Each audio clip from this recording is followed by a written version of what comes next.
partimos en la mañana con el tema del problema de los siniestros de tránsito. Hablábamos de qué tantas estadísticas, o qué nos decían las estadísticas al respecto de los siniestros de tránsito, cuántas personas fallecen, por ejemplo, en un año, cuántas personas también fallecen producto de siniestro de tránsito, atropelladas, ¿cierto? Muchas estadísticas al respecto.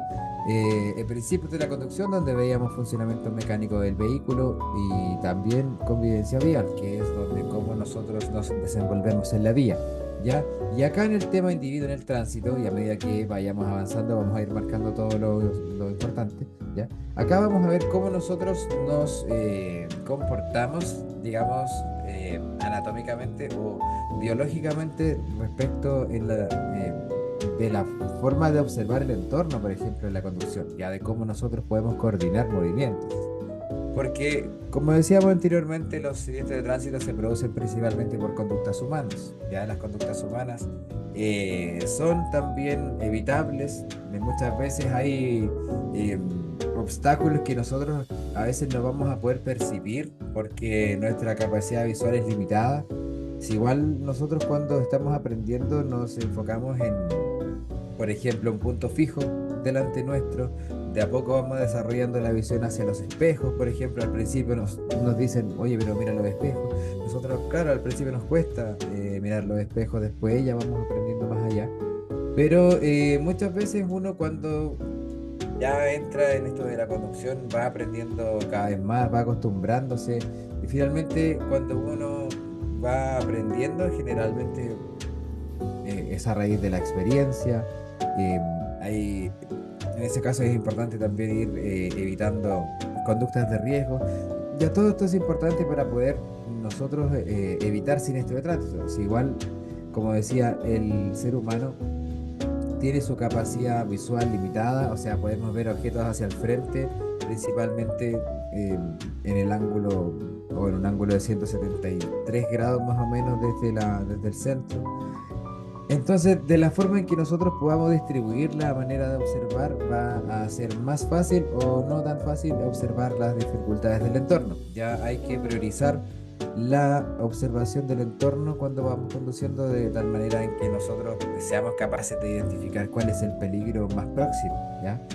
Y lo más importante, porque muchas veces, claro, al principio tampoco, por ejemplo, eh, nos vamos acostumbrando para poder, por ejemplo, calcular cuál es la distancia de frenado, ya cuando vamos conduciendo, porque aquí se nos habla de una fórmula, pero en la vida real nosotros con la experiencia vamos apreciando entornos, vamos observando, por supuesto, de manera más metódica todo lo que podemos evitar como riesgo, ¿ya?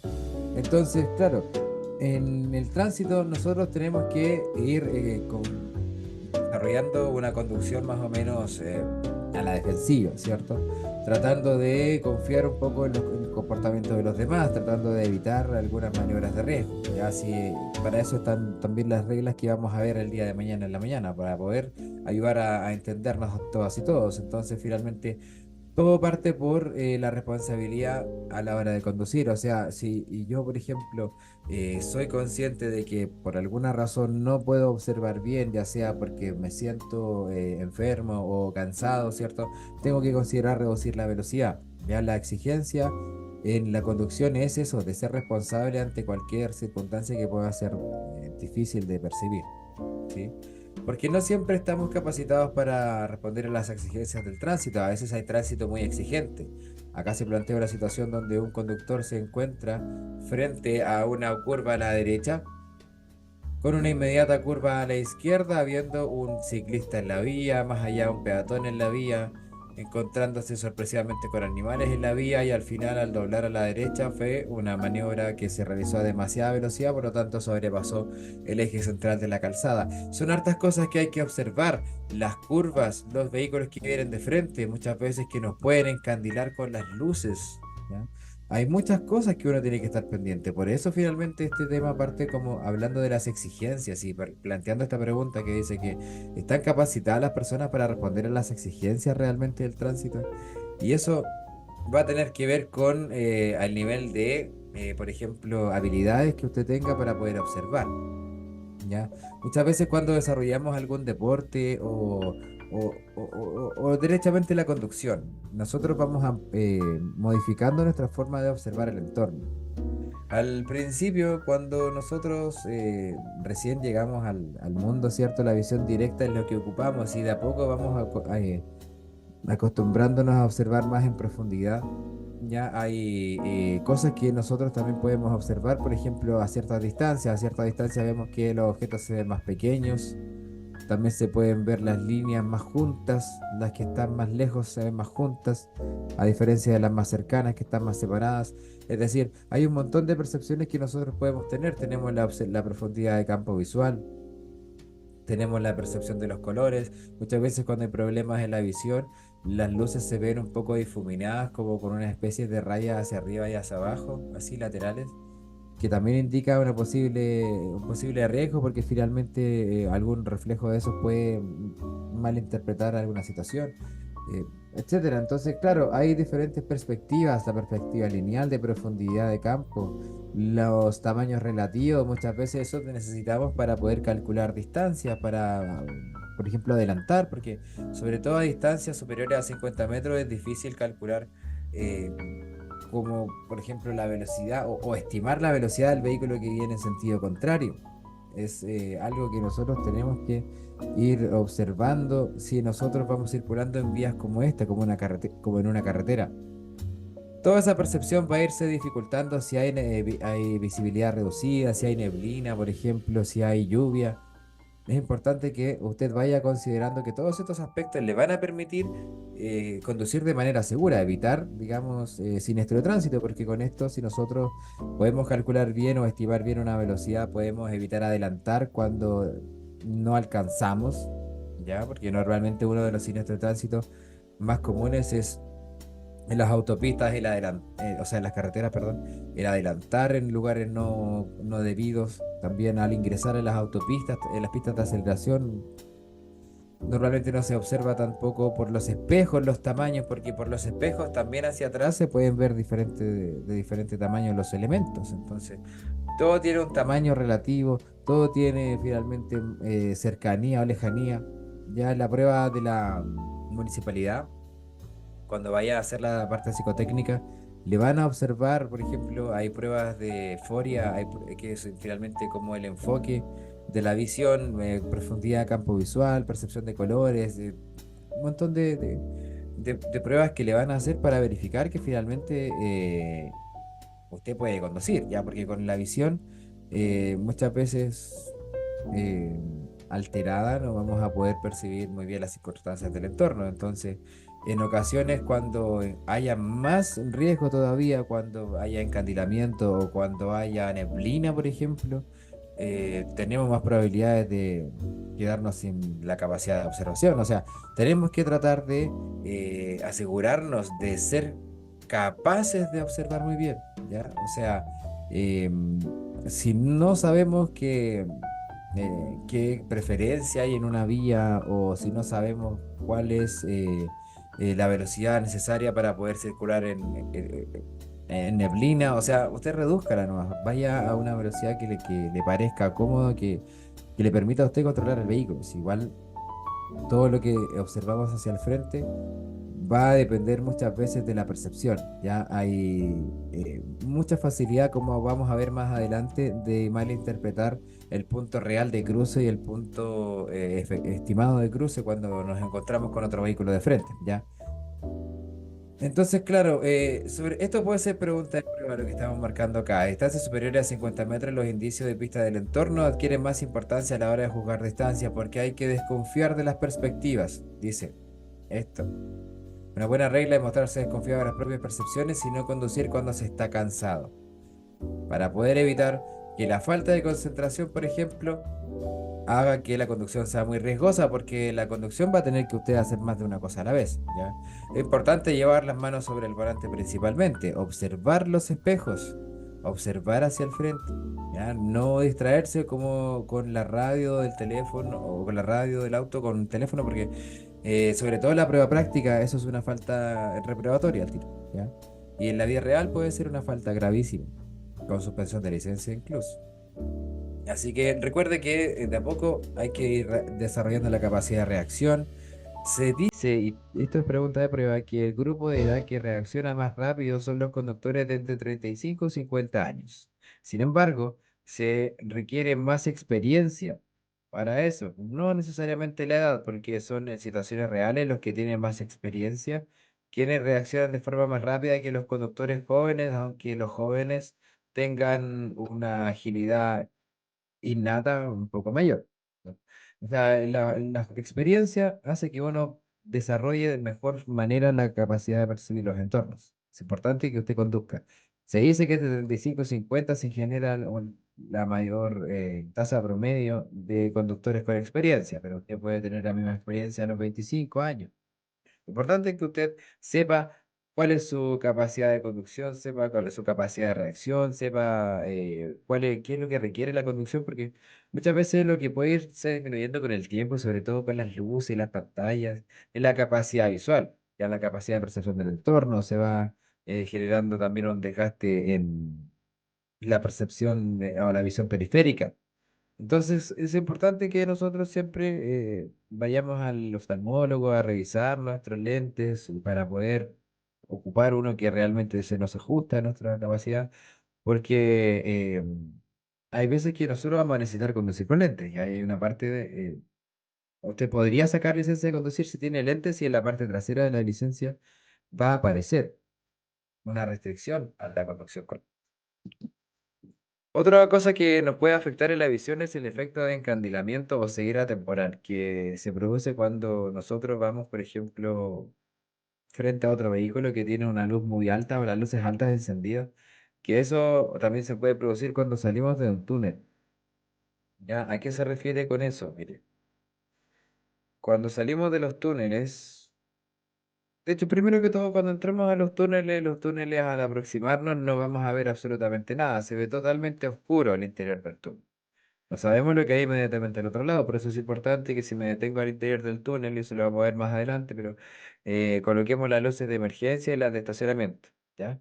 Pero a la salida del túnel uno se dirige hacia la luz, uno tampoco sabe lo que hay al otro lado del túnel, hasta que ya al otro lado, al momento de salir ya se ilumina nuevamente. Eso puede pasar también, y hay un caso en un túnel de Santiago donde en el techo, a cierta hora del día, sobre todo en el verano, el sol está arriba mismo, iluminando todas estas partes al interior y haciéndose un efecto de luz estroboscópica que no permite observar nada. Entonces, claro, muchas veces en este tipo de entornos la visión es muy importante. O sea, aquí se ve como un efecto, digamos, de visión como de astigmatismo, no sé, pero tiene como la luz se ve más distorsionada también con un problema en la visión. Y acá con este efecto que mencionaba de luz estroboscópica también se ve todo alterado. Ya hay que tratar de, en caso de que se produzca este efecto de ceguera temporal, como esta luz estroboscópica que normalmente aparece en ese caso del túnel de Santiago, o a la salida de los túneles, o por ver que viene un vehículo con la luz alta frente a nosotros, nuestra visión puede quedar de 0 metros. Entonces, es importante que en ese caso no se nos olvide bajar las luces frente a otros vehículos. Usted puede, como medida de precaución, subir las luces también, y el otro conductor tendría que, de esa manera, darse cuenta, pero no siempre lo hace. Así que es importante que usted siempre vaya atento a eso. Siempre vaya preparado para eso. Porque muchas veces las vías va a costar ver elementos, o sea, los elementos con ropa oscura absorben la mayor cantidad de luz, no se ven hasta que ya están muy, muy cerca. Eso lo vamos a reforzar también más adelante. Solamente reflejan el 5% de la luz, pregunta de prueba. La ropa blanca un 80%, y los materiales reflectantes entre un 90 y un 98%. Todo eso puede ser útil para poder nosotros conducir o caminar, ¿cierto?, de forma segura por las vías.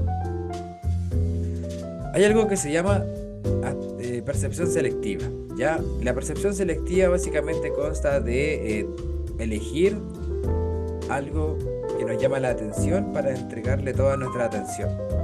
Eso normalmente no nos va a dejar observar a veces circunstancias importantes en el tránsito.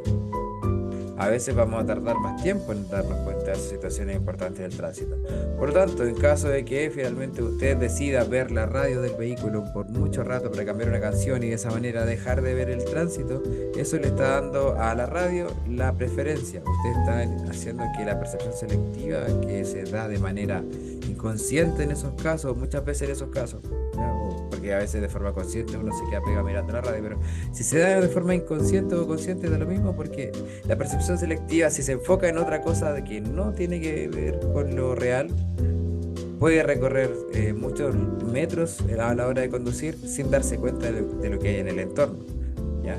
Entonces es importante que todos los estímulos que hayan alrededor de usted en la conducción, cuando vaya con amigas, amigos, cuando vaya con familia, cuando esté yendo a través de, no sé, un lugar donde hay muchos peatones, por ejemplo, es importante que nosotros sepamos que todo va a tener una llegada en nosotros, porque nosotros como vamos a estar en un estado de alerta, la conducción nos pone en un estado de alerta, porque muchas veces al principio uno no se maneja tanto, o sea, después con la práctica igual uno queda en estado de alerta, porque tiene que observar, entonces ese estado de alerta nos genera un poco de estrés, ¿cierto? Que en el cuerpo hace que nosotros tengamos una eh, aceptación mayor de los estímulos que hay alrededor. ¿Ya? Y esa aceptación mayor de los estímulos finalmente se va a ver mediada por los intereses muchas veces. ¿A qué tengo que poner la atención? Si al tránsito que está adelante o a la persona que me está hablando desde el lado. Entonces es importante que prioricemos nada más, ¿ya? Para no correr riesgos de pasar por alto algo que vaya a generar alguna maniobra de riesgo. Porque a causa de la percepción selectiva puede pasar. Así que por eso tenemos que en algún momento tratar de anticiparnos. Ya, por ejemplo, mire, aquí vamos a mostrar una ruta.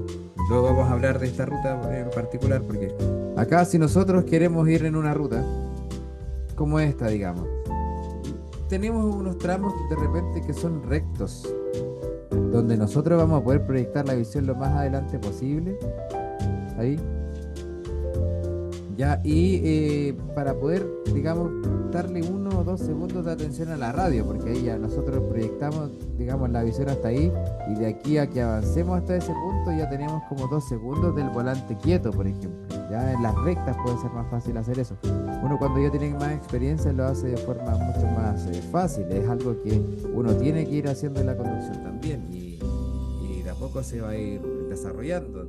Usted ni siquiera se va a dar cuenta cuando ya vaya a estar hilando una conversación con la persona al lado, vaya a estar cantando, subiéndole volumen a la radio, que sé yo, pendiente de muchas cosas a la vez, porque la conducción es eso, ya es como tratar de observar, tratar de aprender a localizar los objetos, anticipar, digamos, el punto de observación y dirigir nuestro sentido hasta ese punto. ¿Ya? Aquí se habla de los ojos, finalmente, cómo incorporan, digamos, la luz al interior del ojo. Lo importante es que a todo esto, si tiene algún problema en la visión, conduzca con lente, porque claro, lo mencioné, la licencia va restringida. Y lo más importante de la visión es las formas de percibir los entornos, ¿ya? A través de las dos grandes campos visuales que podemos tener, la visión directa y la visión periférica. La visión directa, por ejemplo, volvemos a la situación de acá, es la que nosotros ocupamos para proyectar esa X que había hecho delante, ahí.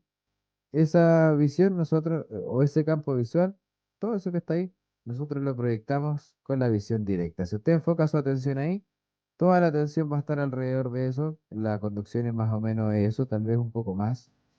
Ya, vamos a hacer un poquito más grande, ¿no? Porque tal vez la conducción usted le pone atención como a esta parte, muchas veces. Va a depender, pero más o menos nos enfocamos en ese lugar.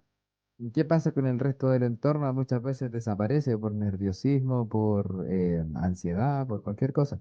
Entonces acá se pueden distinguir dos tipos de visiones. La visión directa, que es la que nosotros, o con la que nosotros reconocemos objetos. Ya la visión directa reconoce objetos en la vía, porque yo estoy observando directamente dónde está el cuadrado, dónde está el punto de la X, ¿cierto? Y a la misma vez yo igual estoy dándome cuenta de que a mi alrededor están pasando los árboles, en este caso, está pasando la vía en general, ¿cierto? Los otros autos alrededor, la calle, todo pasa alrededor, ¿sí? La otra visión o el otro campo visual en realidad, o visión es la visión periférica, ¿ya? Visión periférica. Que la visión periférica nos permite descubrir objetos. Porque si usted se toma, o sea, si usted está observando hacia el frente con su visión directa y de repente aparece por acá otro, un estímulo, usted de repente como que va a tender tender, digo, a mirar ese estímulo que acaba de aparecer. Entonces eso nos quita la atención, nos desvía la atención. Y eso se llama o se descubre a través de la visión periférica y se reconoce inmediatamente por la visión directa. Esos son los efectos o cómo funcionan estas visiones principalmente, ¿ya? Y cómo nos permiten, digamos, encontrarnos con situaciones del entorno, porque al principio, como decía hace unos momentos, uno ocupa solo la visión directa, se enfoca adelante principalmente, pero para el lado de a poco uno se va acostumbrando a mirar los espejos, que ahí también tenemos que dejar de mirar al frente, pues si miramos los espejos dejamos de mirar un segundo al frente, pero hay que hacerlo cuando corresponda, cuando no sea riesgoso por lo menos. Entonces, claro, de eso vamos a destacar aquello que marcábamos en rojo porque eso puede ser pregunta de prueba, ¿ya? Se descubren las cosas entonces con la visión periférica y se reconocen con la visión directa. Eso normalmente, bueno, el ángulo de visión acá dice que es de 180 grados, no es más de 180, son 173 grados aproximadamente de campo visual que tenemos para poder observar con visión periférica y todo.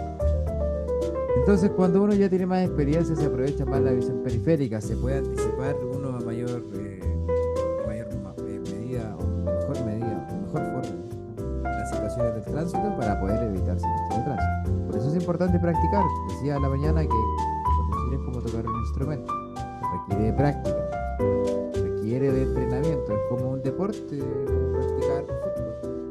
Así, uno tiene que ubicarse bien en la cancha, tratar de observar.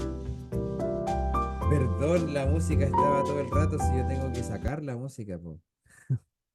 No me había acordado, perdón, perdón. La música tengo que sacarla. Gracias, Dani. Procesamiento limitado de la información. También nosotros, como vamos a tener, no, gracias, Dani, por acordar. Como nosotros también vamos a tener muchos estímulos alrededor, también la información va a, como digo, ser limitada de manera, o sea, procesada de manera limitada. O sea, no todo puede ser no le podemos poner atención a todo. Ya de a poco tenemos que ir poniendo atención a las cosas más importantes, ya priorizar la atención en las cosas que nosotros necesitamos observar. Si vemos vehículos que vienen de frente, a los vehículos de frente tenemos que ponerle atención. Acá en la ciudad, por ejemplo, o dentro de un pueblo, tenemos que ponerle atención a la vía que esté despejada primero que todo, a algún posible peatón, a los pasos peatonales, ¿ya? Si vamos a doblar hacia algún lado, tenemos que observar hacia dónde está la intersección, cómo está la vía, la intersección, al peatón que se viene cruzando ahí, que tengo que hacer el paso, tengo que observar muchas cosas. Es importante que nosotros, como tenemos capacidades limitadas para procesar la información, seamos capaces de priorizar. Y muchas veces cuando uno va a alta velocidad hay un efecto que se llama efecto de visión de túnel.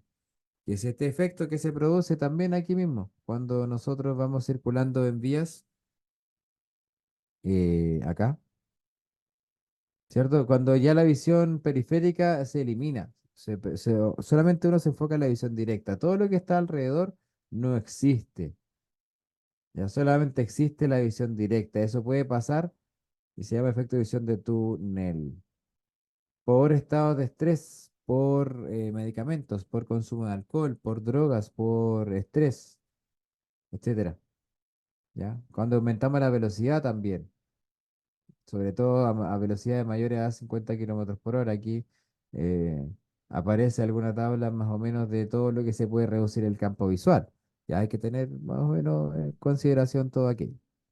¿Por qué? Porque de ahí nosotros con eso podemos calcular cuál es la distancia de un vehículo que viene de frente, por ejemplo, cuando queramos adelantar.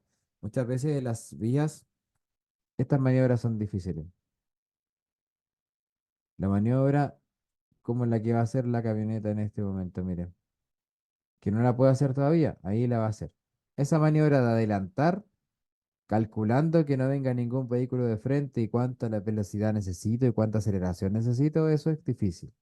Entonces, para poder calcular esas maniobras, nosotros tenemos que estimar, observar hacia adelante y calcular cuándo puedo pasar y cuándo no. Ese vehículo ahí ya calculó que podía pasar, ¿cierto? Adelantó. Claro, podía. Pero nosotros, cuando queramos hacer la maniobra, tenemos que observar, porque podemos hacerla. Si tenemos el espacio, podemos hacerla. Pero ahí va a jugar mucho a favor el hecho de poder observar bien, porque ahí vienen vehículos en sentido contrario en este caso. Entonces yo la distancia que tenga desde el vehículo que viene en sentido contrario, yo la puedo estimar, porque yo, la velocidad en la que viene ese vehículo, no tengo idea.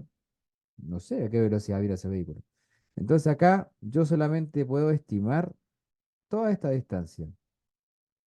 Yo digo, ese vehículo, porque como probablemente es todo alrededor se mueve a la misma velocidad de la que yo me muevo, probablemente ese vehículo se va a encontrar justo al lado mío o va a pasar justo al lado mío en la mitad de esta distancia que hay en el momento en que yo pienso esto.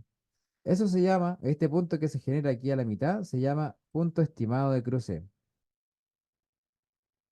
¿ya? Que no es más que la mitad de la distancia de dos vehículos que se van acercando entre sí al momento de la observación.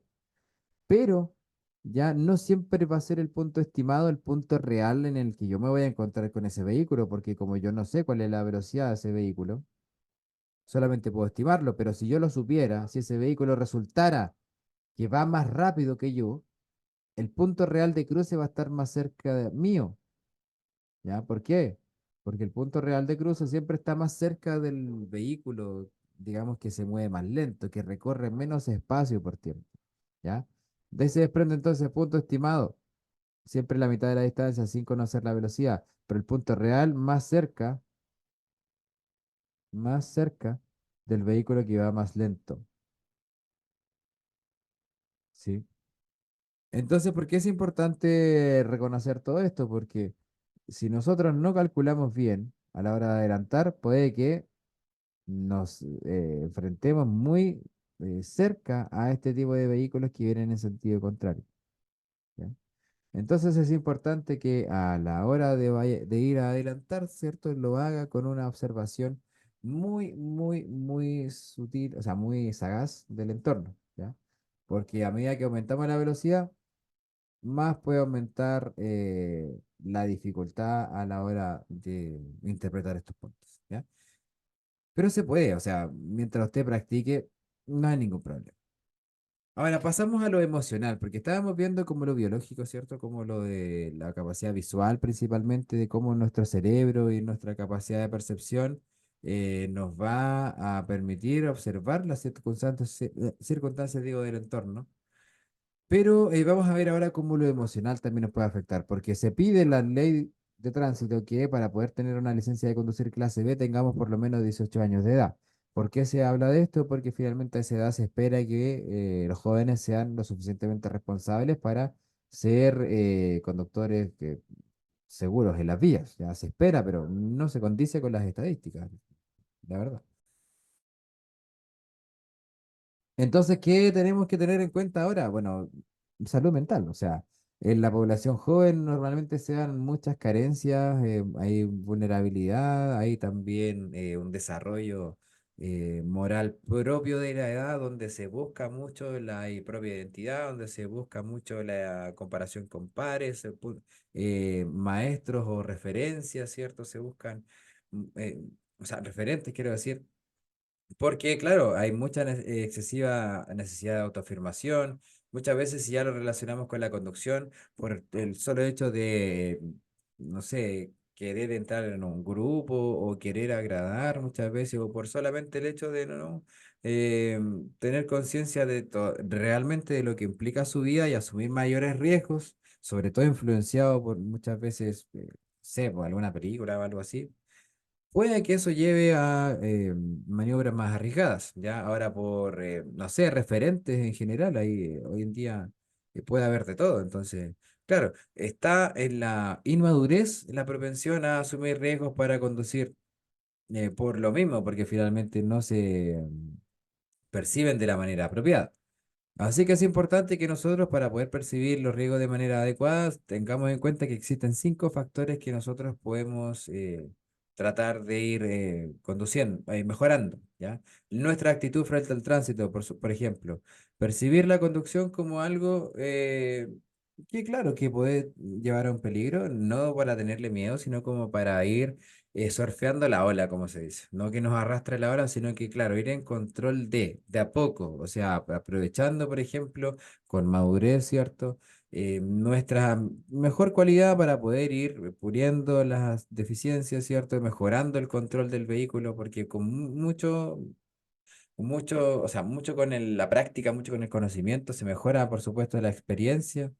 Claro, hay cosas que eh, tenemos que ir aprendiendo. Si nosotros cuando nos encontramos con vehículos, principalmente a veces andamos muy rápido porque la percepción del riesgo no es tan buena y eso por desconocimiento puede ser común. Así que es importante que, claro, sea consciente de que estamos en un proceso, no crea que se conduce mejor que los demás, o sea, trate de ir de acuerdo a su ritmo.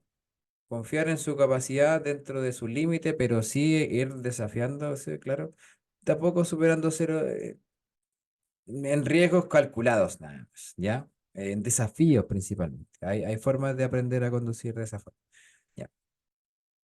Entonces, claro, la idea es no sobreestimar las habilidades, tratar de ir circulando por partes donde usted ya conoce para que el hecho de que ya conocer una parte, el hecho de conocer una parte ya le haga poner atención a otras cosas, como a los comandos del auto. Sí, muchas veces uno se va aprendiendo la ruta, sí. Es parte de la conducción. Ahora, los jóvenes muchas veces lo que es riesgoso, ¿cierto? Es la poca madurez en realidad. Por lo tanto, sea precavido porque nosotros no vamos a saber cómo se comportan los demás conductores. Entrene lo más posible. ¿Ya? Adaptación a la realidad también es importante que nosotros nos podamos adaptar bien a la realidad, que podamos identificar nuestras conductas de riesgo, ir mejorando cada día más, saber quiénes somos, saber nuestros límites, nuestros gustos. El autoconocimiento es fundamental para todo en la vida, en realidad. Eso un psicólogo se lo va a decir de mejor manera que yo. Ya, sin embargo, claro, el al conocerse nos permite también identificar cuáles pueden ser las conductas posiblemente erróneas que podamos tener también, sobre todo cuando hay problemas en el autocontrol. Ahora, hoy en día, la agresividad en el entorno está a niveles bastante impresionantes, así que la idea es que usted misma se autorregule, evite tomar decisiones impulsivas, ¿cierto? Que em, es mejor anticiparse, o sea, o prevenir básicamente antes de actuar de manera irresponsable. La idea es que sea responsable de sus actos, en verdad. Ya de a poco se va adquiriendo madurez y con la inmadurez viene esta poca responsabilidad de los jóvenes. Así que cuando usted vaya a conducir, recuerde que tiene que mostrar respeto hacia usted y hacia los demás. Y es que todo esto tiene que ver con el desarrollo de la moral y ya falta muy, muy poquito al respecto. Durante la infancia, dice, todas las personas muestran egocentrismo. Los jóvenes, y esto puede ser pregunta de prueba, los niños en realidad, en la niñez, se centran o centran sus necesidades en sí mismos. Todo pasa por ellos. Y eso es riesgoso si es que se sostiene con el tiempo y llega al joven, al adolescente, porque una persona así puede ser egoísta con los demás y finalmente generar más situaciones de riesgo. Si está, como digo, finalmente en el saber que los conductores tenemos que ser suficientemente maduros para no creernos con el suficiente poder como para pasar por encima del otro, ya maduros y respetuosos para poder darle finalmente a cada uno su espacio. En los jóvenes, por ejemplo, se da que la presión de grupo también los sucumbe, sobre todo la presión negativa, porque se habla también de la influencia de grupo, que puede ser positiva o negativa. Positiva causa cosas buenas, negativa cosas malas, obviamente. Entonces es importante que dice que aquí que cambiemos de grupo, porque el 27% de los conductores fallecidos, como veíamos en la mañana, son conductores jóvenes, entonces trate de evitar conductas de riesgo. ¿Ya? Todo lo que sea impulsivo, actuar sin pensar, no es efectivo. Todo lo que las preguntas que tengan que ver con eso en la prueba no son efectivas ni eficaces. Son típicas de inmadurez.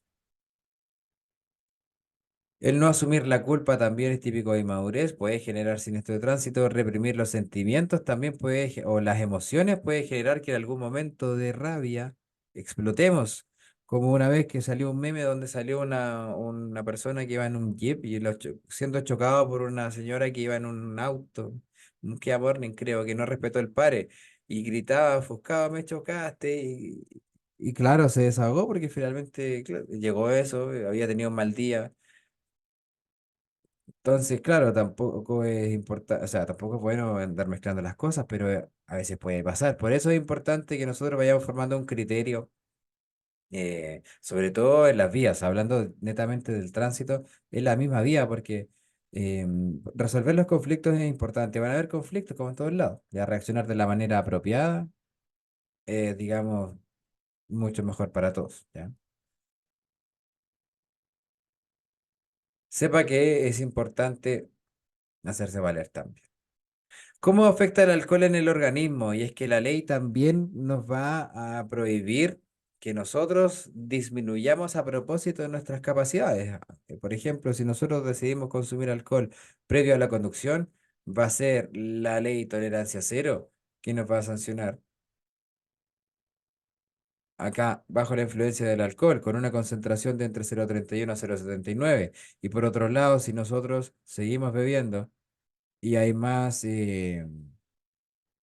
cantidad de alcohol en la sangre, la ley Emilia nos sancionará con más sanciones aún, con más rigidez de sanción en realidad. La conducción bajo la influencia del alcohol, multas y suspensión. La conducción en estado de ebriedad, multas, cancelación, inhabilidad o presidio de cárcel. Ya aquí en resumidas cuentas. Sin lesiones, 3 meses de suspensión bajo la influencia del alcohol. Sin lesiones, bajo el estado de ebriedad. Primera vez, 2 años.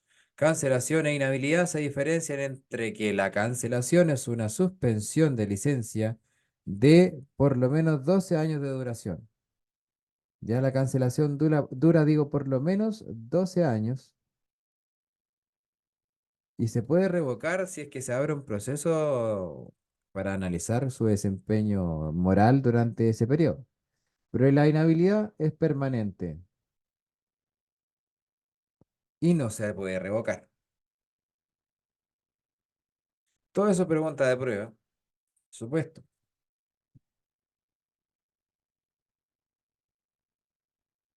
Bien, por lo menos 1 año de cárcel efectiva a los conductores que en estado de ebriedad generen lesiones graves, gravísimas o la muerte de terceros, sí.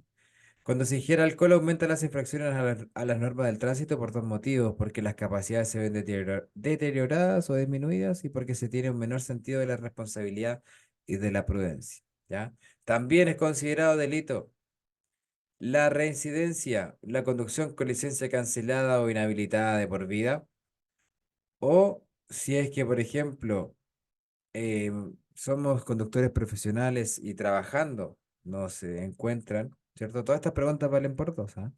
Si somos conductores profesionales y estamos trabajando, nos encuentran en estado de ebriedad bajo la influencia de sustancias de estupefacientes, es un delito agravante, o sea, tiene mayores sanciones. Si se niega a realizarse las pruebas de detección de alcohol, también puede ser sancionado con la inhabilidad, suspensión de 3 meses o inhabilidad incluso, dependiendo de las lesiones que se generen. Y es que, claro, los efectos que tiene el alcohol en el organismo alterarán la capacidad de reacción y coordinación.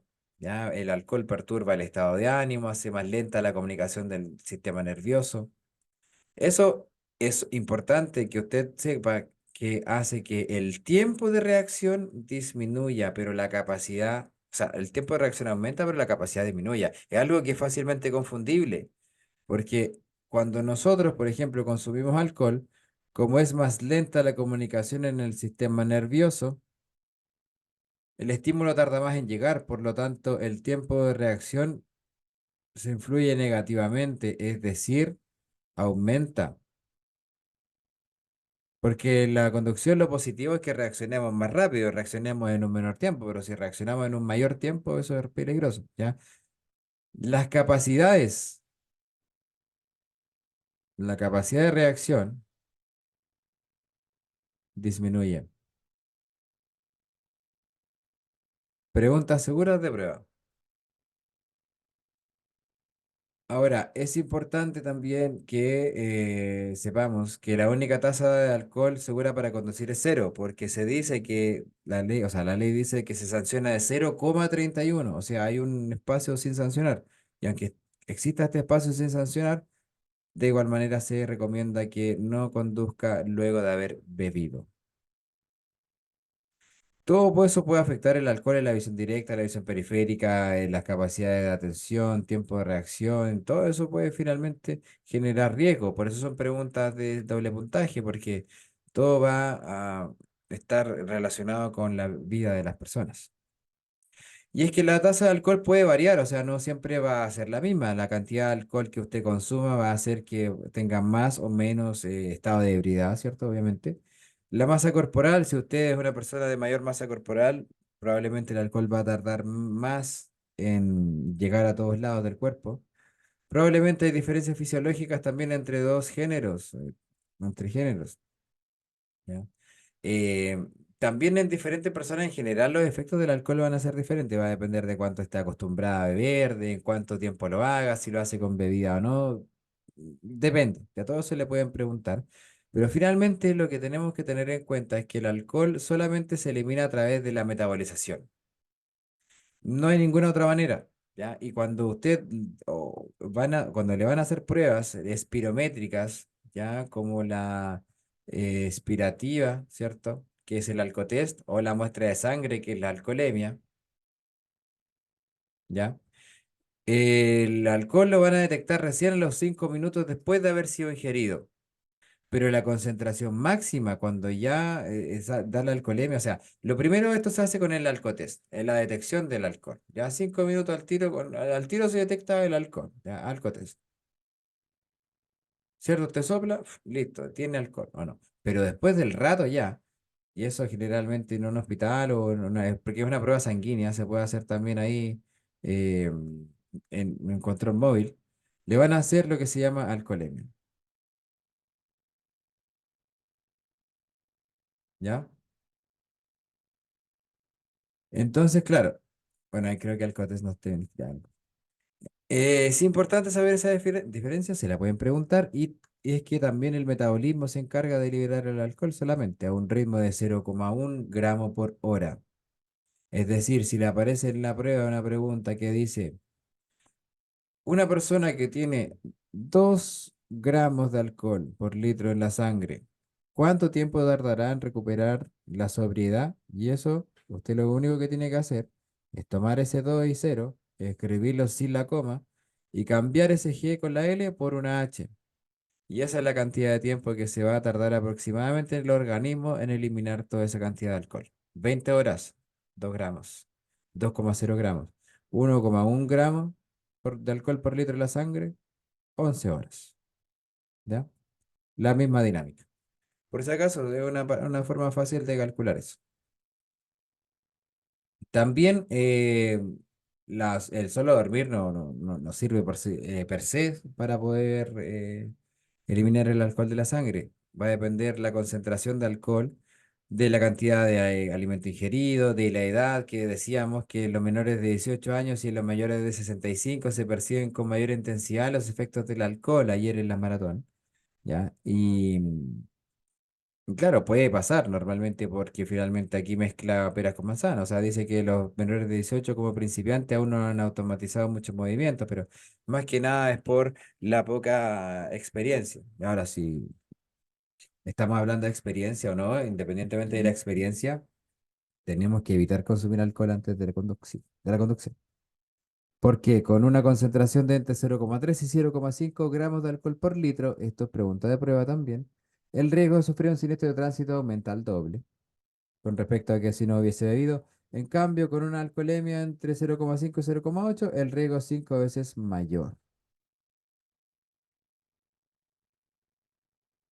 También Se mencionan las drogas y estupefacientes como algo que puede afectarnos como individuos en el tránsito, porque claro, pueden alterar nuestra capacidad de percepción, atención, equilibrio, coordinación, cognición, tiempo de reacción y facultades especiales para conducir de manera segura, sobre todo las ilegales, porque hay algunas legales también, como los medicamentos, que pueden ocasionar problemas y algunas dependencias. Si hablamos de las que no son legales todavía, marihuana se clasifica como una depresora del sistema nervioso central, alucinógena, que pueden tener efectos como alteración de percepción del entorno, alteración de percepción del tiempo y del espacio, que cueste mantener la concentración, aumenta el tiempo de reacción y somnolencia. En la conducción eso es fatal. La cocaína también se menciona como un estimulante del sistema nervioso central, cual efecto es principalmente un comportamiento agresivo, violento, incluso impulsivo, o sea, impulsivo, incluso agresivo, que le puede llevar a errores al volante. Esas personas que no están ni ahí con nada, tal vez, bueno, uno nunca sabe. Pero claro, la percepción del entorno de ellos se va a ver alterada, tal vez la capacidad de concentración se verá alterada, pero tal vez no. O sea, el riesgo o la aceptación del riesgo, eso disminuye. Se asumen mayores niveles de riesgo, eso sí, conduciéndose de forma más peligrosa los vehículos. Con la pasta base, que es principalmente, o sea, en esencia cocaína, ya, pero el residuo de la cocaína, y se consume de manera diferente, por lo tanto es un efecto que según acá es de rápida intensidad, aparece en un lapso de segundos y dura muy poco, que tiene diferentes etapas, ya que las etapas no se enfoca uno, sino que uno debe enfocarse en evitar el consumo de la sustancia, ¿ya? Esto puede ser, sí, pregunta de prueba, el efecto rápido e intenso, y aparece como una alternativa en realidad. Puede ser náusea, vómito, etc. Y el éxtasis, que también puede hacer que uno experimente ilusiones ópticas como flashes en la periferia del campo visual, luces que no existen, intensidad, digamos, o mayor sensibilidad a la luz. Episodios de visión borrosa, agotamiento en general, físico y mental. Entonces hay que tener en cuenta que toda droga ilegal, también legal, pueden afectarnos en la capacidad de coordinación en sí. ¿Ya? Y al igual que las enfermedades que vamos a ver ahora, por lo tanto, si usted está tomando algún remedio que le cause aumento del tiempo de reacción, considere no conducir. Ya delante, o sea, ayer en realidad me preguntaban si el consumir o por consumir corticoides podría tener algún problema en la prueba práctica. Y la verdad es que si tienen efectos de somnolencia o no le van a permitir conducir con la atención suficiente, es importante que mejor la suspenda. O sea, le van a evaluar así, le van a observar y no le van a dejar dar la prueba. Pero claro, es que la idea es conducir con todas las facultades totalmente pendientes del entorno. Muchos fármacos tienen alguna anfetamina, bueno, ya no hay tantos fármacos así, ya, pero sí algunos medicamentos disminuyen, por ejemplo, la capacidad de atención y aumentan el tiempo de reacción, como por ejemplo los medicamentos, a ver, que son para, están abajo los medicamentos, antihistamínicos, ya que son drogas también, pero legales, que finalmente se recetan para el tratamiento de alergias o también muchos resfríos, que pueden generar efectos de bajo la influencia del alcohol, aumentándose hasta en 5 veces más el riesgo de sufrir siniestro de tránsito. Hay más modernos, o sea, hay antihistamínicos más modernos que no tienen tanta somnolencia, pero sí igual pueden generar alguno que otro un poco más de somnolencia. Es importante que consulte con su médico en realidad antes de consumir medicamentos, porque en ningún caso se deben mezclar por lo menos con alcohol, pero la diferente dosis, eso se lo determina el médico. Lo ideal es no automedicarse, sobre todo con los psicofármacos, ansiolíticos, antidepresivos, que son para enfermedades como depresión, ansiedad o trastornos del sueño, que tienen efectos muy somnolentes y finalmente pueden presentar confusión, etcétera. Así que cuando vaya a consumir medicamentos, consulte con su médico sobre los posibles riesgos para la conducción. Porque consumir medicamentos, al igual que las enfermedades que se mencionan más arriba, como la depresión, que puede generar ideas suicidas, por ejemplo.